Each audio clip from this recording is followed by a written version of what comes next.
jste měli o taneční kurz zájem a velice nás potěšilo, že jste našli cestu k tanci a jsme rádi, že vás tanec baví.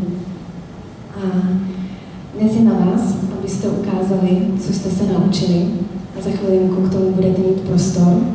A poté bych vyzvala i ostatní účastníky v sále, naše příbuzní, rodiče, kamarády, aby si oni vyzkoušeli své taneční umění.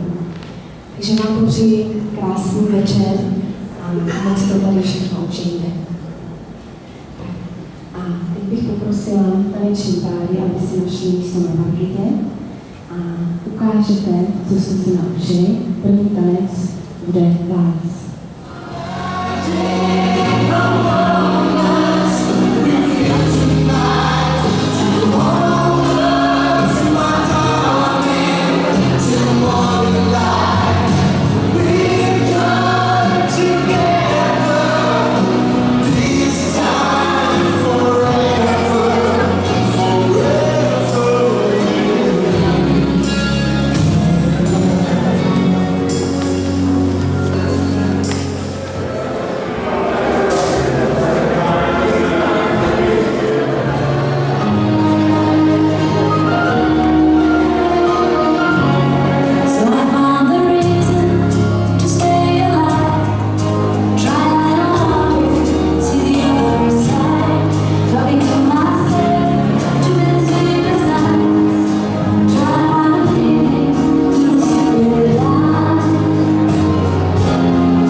Tady v sále nastíním, co se teď bude dít.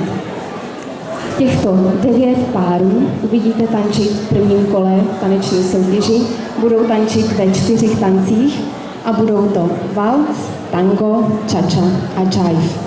Každý tanec budou tancovat tak 1,5 minuty a hodnotit je bude tato porota. Dovolte, abych přivítala pana Jakuba Troupa. Dále bude hodnotit Lucie Nováková, Lenka Karvánková, Miloslav Friedrich a Martin Slobodník.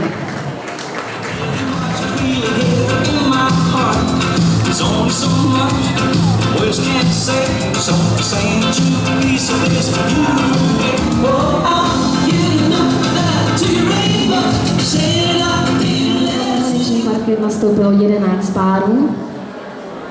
Těchto 11 párů uvidíme v prvním kole v taneční soutěži. Budou opět tančit 4 tance, které tančili začátečníci, ale je tady trochu malá změna, protože máme více párů, takže porota vybírá 6 párů do finále.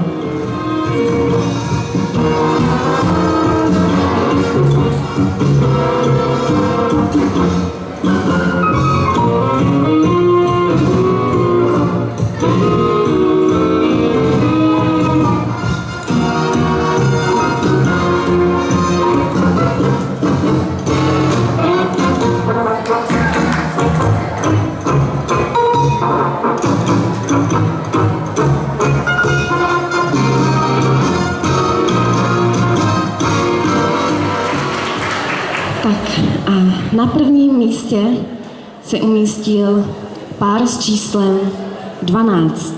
Martin Selner a Lenka Selnerová.